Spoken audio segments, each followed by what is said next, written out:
Assalamualaikum warahmatullahi wabarakatuh. Ini kita jumpa lagi. Hari ini kita nak bincangkan tentang perolehan, penggunaan dan kawalan kad inden. Perkara ini berada di dalam portal perkeliling perbendaraan Malaysia lah. 4.1 lampiran E. Perolehan kad inden. Apa tu maksud kad inden? Kad inden ni kita gunakan sebagai kad minyak lah. Kad inden boleh diperolehi daripada Petronas, Shell dan juga Petron lah. Kalau dulu dua, sekarang kita dah tambah lagi satu. So ada 3 pembekal syarikat bahan api yang ada perjanjian dengan kerajaan sekarang. Kita terpulang pada tuan-tuan dan puan-puan sebagai pengenderaan untuk memilih syarikat mana yang bersesuaian dengan kawasan dan sekitaran tuan-tuan lah. Okay. Kementerian dan jabatan ataupun agensi kerajaan taklah berhubung terus pada syarikat berkenaan, syarikat pembekal tadi yang 3 tadi, di mana di lampiran A lah. Dekat lampiran tu ada alamat, fax. Jadi tuan-tuan boleh berurusan sendiri dengan syarikat pembekal minyak ni untuk dapatkan kad inden untuk penggunaan jabatan. Okay. Penggunaan kad inden. Pegawai yang layak dibukakan dengan kad inden ni ialah siapa dia? Biasanya kereta rasmi jawatan lah. Orang yang menggunakan, pegawai yang menggunakan kereta rasmi jawatan ni secara automatik dia ada package. Dia akan dibekalkan dengan kad inden lah. Selain dari itu, Tachengo ataupun Smartec lah. Siapakah mereka yang menggunakan kereta rasmi jawatan ni? Salah satu dia ialah anggota pentadbiran lah. Anggota pentadbiran ni ialah orang-orang politik lah. Menteri-menteri dan sebagainya lah, timbalan menteri. Okay, selain itu yang dipertua ataupun timbalan yang dipertua Dewan Negeri ataupun Dewan Rakyat dapatlah. Hakim dan juga pegawai perkhidmatan awam grade utama C khas dan ke atas atau yang setaraf lah. Biasanya susah C ke atas ni dia layak untuk mendapatkan kereta rasmi jawatan. Secara automatik package dia ialah kad inden lah. Okay. Siapa lagi yang layak? Iaitu pegawai kenderaan lah. Pegawai kenderaan niaga fleet dia ada kad inden dan juga pemandu kenderaan jabatan. Jabatan kena ada kad. Okay. Jenis-jenis kad. Okay. Kad ni dia terbagi pada 4 jenis lah. Yang selalu jabatan yang kan. Salah satu dia ialah kad individu, iaitu kad stand alone. Kalau Petronas lah. Kalau Shell dia guna kad B dan juga Petron lah. Okay. Kad ni dibekalkan kepada pegawai yang dibutuhkan kereta rasmi jawatan. Saya kata tadi lah. Jadi dapat kereta rasmi jawatan, automatik kad ni akan dibekalkan. Kad ini hanya boleh digunakan untuk kereta rasmi jawatan, bukan sahaja. Selain daripada itu, dia ada cara-cara lain lah. Kecuali pergal 5.1 iaitu kereta jabatan lah dalam bilik kita. Okay. Kad pemandu atau kad driver bagi Petronas lah dan kad pemandu bagi Shell. Okay. Kad yang dibekalkan ini untuk kegunaan pemandu kenderaan jabatan saja. Jadi kalau pegawai dia tak adalah kad pemandu. Kad pemandu ni ada hanya pada pemandu sahaja. Dalam jabatan. Okay. Setiap pemandu ni dibekalkan dengan satu kad saja. Kad ni atas nama dia lah. Supaya kita dapat kawal dia. Okay. Mesti digunakan bersama-sama dengan kad kenderaan. Walaupun dia ada kad pemandu, dia tak boleh isi minyak lagi. Bila dia nak isi minyak, dia ada kena kad kenderaan. Kad kenderaan ni bantu kenderaan lah yang ada di jabatan tersebut. So, 2 kad ni baru boleh digunakan untuk mengeluarkan minyak lah. Seterusnya, kad kenderaan. Okay, kad kenderaan ni ialah kalau tiga lah Petronas. Kalau Shell tu dekat kad kenderaan. Okay. Kad untuk kenderaan ni jambatan yang disimpan pegawai kenderaan. Maksudnya setiap pegawai kenderaan tu dia dekat kenderaan. Okay. Lepas tu setiap kenderaan mempunyai satu kad sahaja bagi setiap pembekal. Maksudnya kalau ada satu kereta contohnya, setiap pembekal hanya boleh bekalkan satu je kad untuk kereta tersebut. Tapi kalau ada 2 pembekal, dia nak guna 2 pembekal pun boleh, nak guna 3 pembekal pun boleh. Cuma syaratnya tadi, satu kereta mesti satu pembekal. Yang penting kena kawal lah. Okey. Okey, kad ini mestilah digunakan bersama-sama dengan kad pemandu. Jadi kalau pemandu menggunakan kenderaan jabatan, dia nak nak isi minyak atau keluar kawasan dan sebagainya, dia kena mohon kad kenderaan. Barulah boleh digunakan untuk mengisi minyak mengikut pembekal lah yang kenderaan lantik lah tadi. Okey. Kad kenderaan hanya diberi kepada pemandu apabila dikehendaki untuk mengisi bahan api. Jadi kalau tak ada keperluan isi bahan api tu, tak perlulah. Dia tak perlu ambil kad kenderaan ni. Kad kenderaan ni dikawal oleh pawai kenderaan lah. Okey. Berikutnya ialah kad pawai kenderaan. Ni kad fleet manager lah. Macam ataupun mastercard lah. Sel. Yang ini hanya dipegang oleh ketua jabatan ataupun pegawai kenderaan. Maksudnya pegawai kenderaan jalan jabatan lah. Okey. Okey, ketua jabatan atau pegawai kenderaan dibenarkan satu kad sahaja bagi setiap pembekal. Dia pun sama jugalah. Maksudnya kalau dia jaga fleet, pegawai kenderaan ni, setiap pembekal hanya satu je dibenarkan. Kalau dia nak ambil kat Shell, Shell aja. Satu. Kalau nak ambil Petronas, Petronas satu. Kalau dia nak ambil kat Petron satu. Banyak mana dia boleh ambil dia pembekal, tak ada halangan. Maksudnya kalau ada 3 pembekal, dia nak klik setiap pembekal pun boleh. Yang penting ada kawalan lah. Okey. Dan ini hanya boleh digunakan apabila ada keperluan. Kalau ada keperluan, dia baru. Kalau tak ada, tak boleh gunalah. So yang untuk kenderaan biasa tu dia bersama dengan pemandu. Tapi yang kat flat ni contohnya untuk keperluan seperti beli air bateri, nak tambah ke bateri atau nak top up minyak steering, nak top up minyak enjin dan sebagainya lah. Tapi bagi kereta konsesi tak perlulah. Sebab apa? Setelah dipackagekan. Alright. Okey, cara penggunaan kad inden. Okey. Cara penggunaan kad inden ada segi garis panduan yang dikeluarkan oleh pembekal lah. Maksudnya kalau Nas dia buat cara dia, Shell pun ada cara dia, Petron pun dah ada cara dia. So kita patuhi je atas cara yang telah syarikat pembekal garis pandukan. Okey. Okey, prinsip-prinsip menggunakan kad inden. Okey, prinsip menggunakan kad inden ni bagi pemandu kita rasmi jawatan dan juga kita jabatan. Seperti berikut. Pertama dia, okey, setiap transaksi hendaklah dicatatkan dalam buku log kenderaan. Tak kira lah bila tuan-tuan isi minyak, tuan-tuan kenalah catat dalam buku log kenderaan semasa mengisi. Dah selesai terus catat dalam buku log untuk sebagai rekod lah. Okey, resit bagi setiap transaksi tersebut adalah disimpan tujuan semakan dan juga pengesahan. Setiap kali isi minyak tu, transaksi di resit tu perlu disimpan untuk semak dan pengesahan hujung bulan nantilah. Okey, bagi setiap pemandu. Okey. Semakan adalah dibuat bagi transaksi berkenaan dengan laporan yang dikeluarkan oleh pembekal. Yang tadi tu pemandu kena simpan. Yang keduanya transaksi tadi tu juga naklah disahkan bila menerima laporan daripada pembekal. Ini tugas pegawai kenderaan lah, supaya tidak ada berlaku ketirisan dan sebagainya. Okey. Pegawai yang memandu sendiri, kita rasmi jawatan tidak perlu mengisi transaksi kad inden dalam buku log. Tapi tidaklah mengesahkan penyata bulanan yang dikeluarkan oleh pembekal. Kenapa dia tak perlu diisi? Sebab apa? Kita rasmi jawatan telah disediakan kelayakan masing-masing minyak mengikut formula yang adalah dalam buku tersebut. Untuk kelayakan tu telah diutamatkan. So tiap-tiap bulan dia akan dapat kadar minyak liter yang sepatutnya. Dan dia tak perlulah isi dalam buku log. Okey. Dan penyata tu tiap-tiap bulan taklah disahkanlah. Nyata yang dapat dari pembekal tadi dia kena sahkan, nyatakan telah membeli minyak tu pada bulan tersebut. Okey, tindakan pegawai kenderaan. Apa pegawai kenderaan buat? Pertama dia adalah kumpul dan susun resit pembelian bahan api. Cara mana dia nak kumpul dan resit resit tersebut bergantung kepada penyeliaan pegawai kenderaan tersebut lah.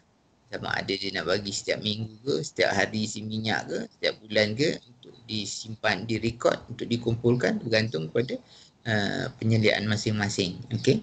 Terimaan penyata bulanan, invoice dan juga laporan analisa kenderaan yang menyatakan kemudian daripada pembekal. So tiap-tiap bulan pembekal ni akan hantar invoice.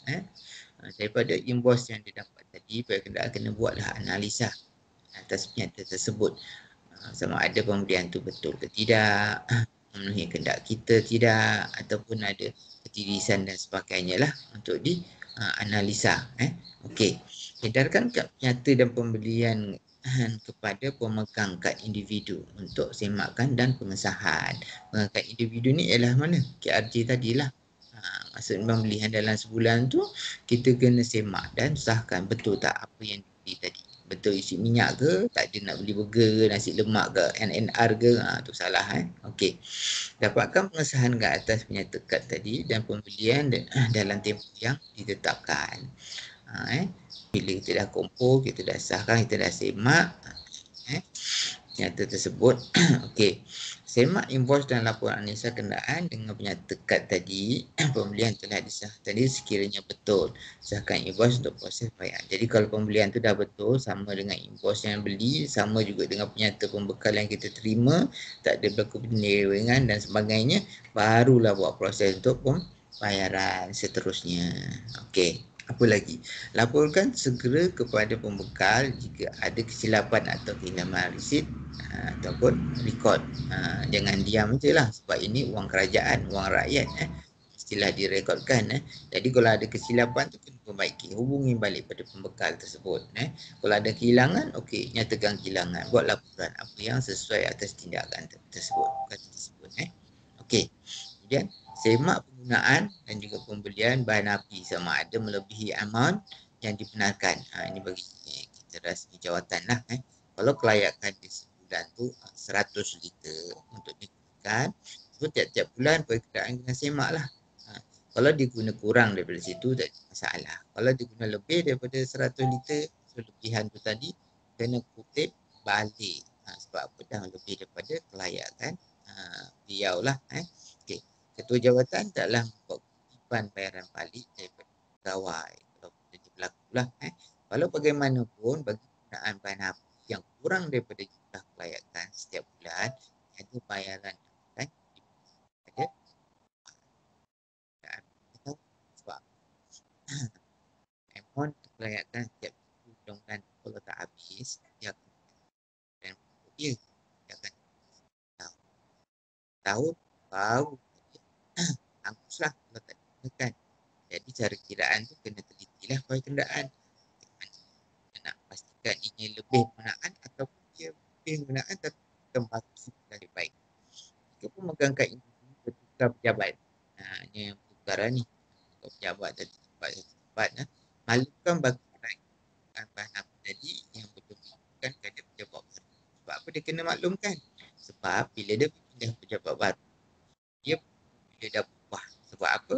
Pemilihnya dia akan dikira daripada rumah ke pejabat baru. So perubahannya itu akan menentukan kelayakan di tempat barulah. Okey, baik. Jika mengangkat individu ini berpindah rumah ataupun bertukar pejabat, kelayakan pembukaan bahan api dikira semula mengikut pembelian ditetapkan. Cerita pembelian ni adalah kita akan cerita kemudian lah. Okey, baik. Mengkaji laporan analisa kenderaan bagi mengesan sebarang perbelanjaan luar biasa. Sebab tu kita kena buat kajian pada kenderaan ni. Ada pembayaran yang luar biasa, kita kaji. Apa sebab ada punca ketirisan ataupun benda-benda lain ataupun disebabkan perkara-perkara medical dan sebagainya lah. Untuk diambil tindakan yang bersesuaian. Okay. Nyata akaun, nyata kad ataupun pembelian dan laporan analisa kenderaan taklah difailkan bulan. So tiap-tiap bulan ni ada rekod dia, bukan setakat resit yang kita dah beli, nyata yang kita dapat, kos yang kita dapat, semua tu telah disemak dan disahkan taklah dalam fail. Okay. Sistem kawalan kad. Itu pentadbiran ni tadi yang KRJ lah. Mesti menyimpan sertifikat ident yang ditetapkan. So kita rasa jawatan tak perlu dah ada buat kenderaan. Jadi kita rakyatkan dia dah dikira, dah dapat, kita bagi untuk dia untuk disimpan untuk rasmi dan juga persediaan dia lah. Berikutnya, kad kenderaan disimpan oleh pegawai kenderaan dan akan diserahkan pada pemandu sekiranya ada keperluan. Kalau tak ada keperluan, tak payahlah. Apa maksud keperluan tu? Isi minyak lah ataupun bahan api. Ia perlu dikembalikan kepada pegawai kenderaan apabila urusan tersebut selesai. Contohnya macam nak buat kiraan bulanan lah bagi kereta yang tak aktif hanya jalan di sekitar kawasan pejabat je. Tiap bulan nak kena buat kiraan. Maksudnya awal dan akhir tu hendaklah di kaunter, hendaklah dikawal. So bila dia nak isi minyak tu dia kena dapatkanlah kat kenderaan ni pada pegawai kenderaan. Dia dah isi minyak, dia kena penang balik lah. Semua pergerakan dan transaksi tersebut dah direkodkan dalam buku daftar pergerakan kat Inden. Tu ada bahagian last nanti. Okey, baik. Bagi tujuan kawalan, pegawai kenderaan hendaklah menentukan had amount bahan api sama ada harian, mingguan atau bulanan. Ini bergantung pada keperluan lah setiap organisasi atau penjabatan masing-masing lah. Mungkin bagi kenderaan dia sudah kenal kenderaan mana yang paling aktif dan yang kurang aktif. So bajet untuk amount minyak tu dia boleh kawal. Mungkin ikut kebutuhan masing-masing lah. Harian pun boleh, mingguan boleh, bulanan pun boleh. Yang penting dipersetujui oleh ketua jabatan. Bagi pemandu yang bertugas di luar kawasan stesen, hendaklah kenderaan bolehlah berhubung dengan Petronas atau SER ataupun Petron bagi mengubah manfaat pembelian bahan api. Ini contohnya kalau keluar kawasan lah. Contohnya kad tu dilimitkan satu hari boleh guna RM100. Tiba-tiba hari tu dia pergi ulang alik mana contoh Johor Perlis 2 kali round kan. Jadi kalau RM100 sekali isi habislah, tak sempatlah dia nak balik. So supaya kenderaan boleh berhubung terus pada pembekal, nyatakan untuk hari ni kad sekian-sekian, kenderaan sekian ni kena tambah berapa amount supaya dia boleh pergi dan balik, dan juga sebaliknya lah. Okey, baik. Kad individu pula. Kad pemandu hanya boleh digunakan untuk pembelian bahan api kenderaan, petrol, diesel dan gas sahaja. Benda lain tak boleh lah. Tak kira individu kat pemandu. Tak boleh lah nak beli cikidis ke, kat ANR ke. Okey. Hanya kat pegawai kenderaan sahaja yang boleh digunakan untuk membeli keperluan lain semasa kecemasan. Saya kata tadilah, kat pegawai kenderaan. Itu kecemasannya apa? Contohnya nak beli bateri, nak top up air bateri ke, nak beli minyak steering, nak top up ke dan sebagainya lah. Dan banyak lagi. Okey, kecuali bagi kereta konsisi lah. Kereta konsisi tak perlu kat pegawai kenderaan. Sebab apa? Kita dah package 3 in 1. Kita dah pajak dan kita bayar maintenance, semuanya diselesaikan, ditanggung oleh pihak syarikat konsisi. Okey, baik. Pegawai kenderaan mestilah menyediakan buku rekod pergerakan yang saya kata tadi lah. Rekod pergerakan kat Inden kenderaan seperti format dilampirkan E. Format tu memang dah ada dalam pilih lah, ada dokumen 1 lampiran A.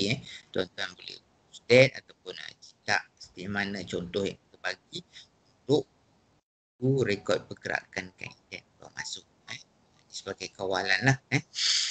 Isi dan dikemaskinkan setiap kali pergerakan tersebut.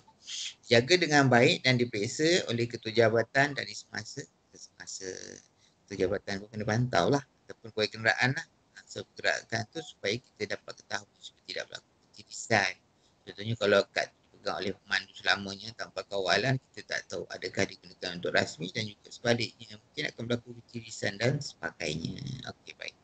Setiap pengguna kad Inden dikendaki mengisi butiran pengambilan bahan api di dalam bulog. Ini mesti tak boleh tak isi kecuali anggota pentadbiran yang dipertua, timbalan yang dipertua negara, Dewan Rakyat, Hakim dan Pegawai Perkhidmatan Awam, grade utama kasih dan ke atas yang memandu kenderaan kereta rasmi sendiri. Okey, ini KRJ lah yang kita kan tadi. Bagi kereta rasmi jawatan dan ada kelayakan sendiri minyak dengan kad individu, dia tidak perlu mengisi dalam bulog. Okey, tetapi jika ada pemandu tersebut perlu mengisi dalam bulog sebagai rekod pengisian oleh pemandu tersebut. Baik. Nyata dalam laporan kad Inden. Okey, syarikat pembekal bahan api akan menghantar penyata dalam laporan terperinci kepada kementerian atau jabatan pada setiap awal bulan berikut dia. Penyata dalam laporan yang dibekalkan adalah certificate, iaitu penyata akaun. Maklumat berhubung jumlah pembelian yang perlu dibayar setiap bulan berdasarkan pembelian bahan api setiap pemegang kad. So sebagai kenderaan dia akan dapatlah nyata ni. Kalau kenderaan kena semak lah nyata yang diterima tu sama tak dengan resit-resit yang pemandu kumpulkan tu atas pembelian bahan api tersebut. Okey, keduanya invoice. Okey. Maklumat terperinci mengenai pembelian yang dilakukan oleh pemegang kad inden di bawah akaun jabatan dan ia digunakan sebagai dokumen yang disertakan bersama voucher bayaran. Invoice ni penting lah untuk pembayaran. Jadi kalau kenderaan dah semak, dah sahkan, tak ada berlaku ketirisan dan sebagainya, tak ada kehilangan dan kecurian, barulah boleh buat pembayaran. Okey. Laporan analisa kenderaan. Okey. Maklumat terperinci berhubung pembelian bahan api termasuklah tarikh. Kena ada masa, lokasi dan macam odometer dan juga kuantiti. Ini pun kena pastikanlah laporan tersebut supaya tidak berlaku ketirisan. Okey. Berikut penyata pembelian atau penyata kad lah. Maklumat berhubung jumlah pengambilan bahan api mengikut kad. Semua pemandu dan pemegang kad hendaklah mengesahkan dengan menandatangani penyata ini setelah menyimak resit pembelian. Ini perakuan lah. Maksudnya pembelian minyak tu telah dibuat, memang dibuat dan disahkan. Maksudnya bukannya orang lain atau kecurian ataupun sebagainya ataupun ada sekarang kata apa, scam dummy ke apa benda kan. Okay. Baik. Pegawai kenderaan hendaklah menyimak prestasi penggunaan bahan api setiap kenderaan di Kementerian Jabatan masing-masing dari semasa ke semasa. Okey, sebab apa perlu semak? Sebab kita nak berlaku ketirisan lah salah satunya dan perkara-perkara lain yang kita tidak inginkan. Baik, Jabatan hendaklah memastikan pembayaran kepada pihak bekal dibuat dengan segera. Kita dah guna, kita dah sahkan, kena buat bayaran lah. Jangan tangguh-tangguh. Baik. Mengikut secara kewangan dari semasa yang berkuasa. Okey. Sebarang masalah perlulah diatasi segera bagi mengelakkan daripada tindakan penggantungan kad oleh syarikat pembekal. Ini kena peka lah pegawai kenderaan. Pemandu pun sama. Kadang ada juga pegawai kenderaan yang membekal 2-3 kad untuk satu kenderaan. 2-3 kad ni maksudnya berlain-lain pembekal lah, bukan bekal yang sama. Sebab ada certain kad tu bila tak aktif sebulan atau 2 bulan dia dah tak boleh gunakan. Dia kena aktifkan balik. Jadi kalau ada banyak kad, banyak pembekal, jadi isu masalah lah dari segi penggunaan. So pegawai kenderaan kena bijak lah, bijak mengatur mana kesesuaian sama ada satu pembekal ataupun 2 pembekal dan juga sebaliknya. Okey. Kehilangan kad hendaklah dilaporkan kepada syarikat pengeluar seperti alamat dan nombor telefon di lampiran A. So dalam lampiran A ni adalah sebagai rujukan tuan-tuan dan puan-puan untuk ketua jabatan dan juga pegawai kenderaan lah yang diturunkan kuasa. So apa-apa yang berlaku boleh rujuk dekat lampiran A tersebut. Okey, inilah dia lampiran A. Kita sekarang dah ada 3 pembekal. Kalau dulu Petronas dan Shell, sekarang kita dah tambah pula Petron. So ini adalah alamat-alamat yang tuan boleh berhubung dan juga melalui telefon ataupun fax ataupun hotlink dan juga laman web. Laman web dia pun ada, email dia pun ada. So apa-apa yang berlaku terhadap penyata atau pembelian yang diragui, tuan-tuan bolehlah berhubungi pada syarikat pembekal yang tuan-tuan nak putuskan tadi, bekalkan tadi. Okey, baik. Berikut adalah lampiran A2. Ini adalah salah satu contohlah format rekod pergerakan kad inden. Ini ada dalam keliling, tuan-tuan boleh ambil, boleh cetak, nak buat dalam buku ke, nak buat dalam layan pun terpulang pada kenderaan lah mengikut kebijaksanaan masing-masing. Contoh yang saya nyatakan di sini sebagai contoh dan panduan untuk tuan-tuan dan puan-puan ikuti. Mana gerakan kad itu dapat kita kenali siapa yang menyerah, siapa yang ambil, siapa yang pulang balik. Dan berapa banyak kita isi, berapa liter, berapa ringgit dan juga nombor resit terdapat dalam rekod tersebut. So buku daftar pergerakan ni kena aktif lah. Kena mestilah sekali pergerakan tak tadi nyatakan supaya tidak berlaku ketirisan atau kehilangan dan juga sebagainya lah. Okey, baik. Setakat ini mungkin ia membantu untuk tuan-tuan dan puan untuk melancarkan lagi proses menggunakan Kaiden. Okey. Sebelum penutup, maklumat lanjut kalau ada siapa-siapa yang nak kongsi perusahaan, bolehlah subscribe di YouTube channel saya, Amir Rumah Store. Baik. Tuan-tuan dah subscribe, tekanlah loceng all, like dan share kepada kawan-kawan yang bermanfaat. Dan terima kasih. Kita jumpa lagi.